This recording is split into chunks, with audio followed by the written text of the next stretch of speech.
Karatasi ina harufu ya karafuu na asubuhi.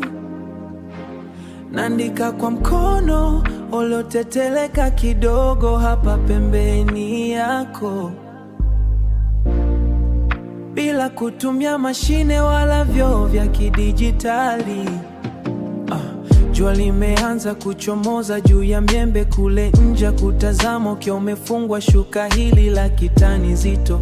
Sihitaji maneno mengi asubuhi hii ya leo, ni wewe na mimi pekee katika saa hii ya kwanza. Wewe ni ukimya niliyouhitaji katikati ya vurugu hizi, zile zinazonizunguka kila napotoka nje ya mlango huu.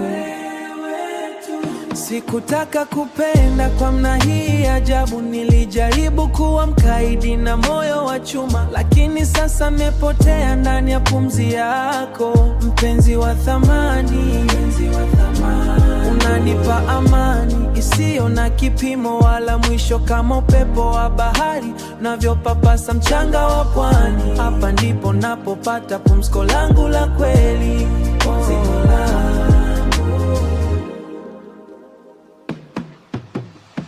Kuna wakati najihujumu mwenye kwa makusudi, nakataa wema wako kwa hofu ya kuonekana dhaifu, lakini unarudisha ardhini kwa mso moja tu wa mkono. Harufu yako ya sabuni na mafuta nazi safi na nifanya nisahau machungu yote huko nyuma. Hii barua ni ushahidi wa jinsi unavyonimaliza nguvu. Sisi ni nini hasa katika dunia hii? Sihitaji jina wala maelezo yoyote ya ziada, inatosha tu kuwa hapa kitandani na wewe, kushiriki wai moja nayotoka vifuani mwetu, hewa hii moja.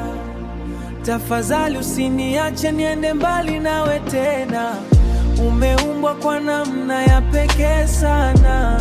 Thamani yako, karatasi yangu inaisha nafasi ya kuandika, lakini upendo wangu hauna mstari wa mwisho.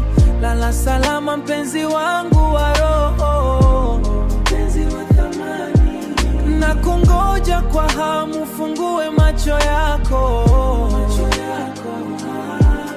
niko hapa pembeni yako tu.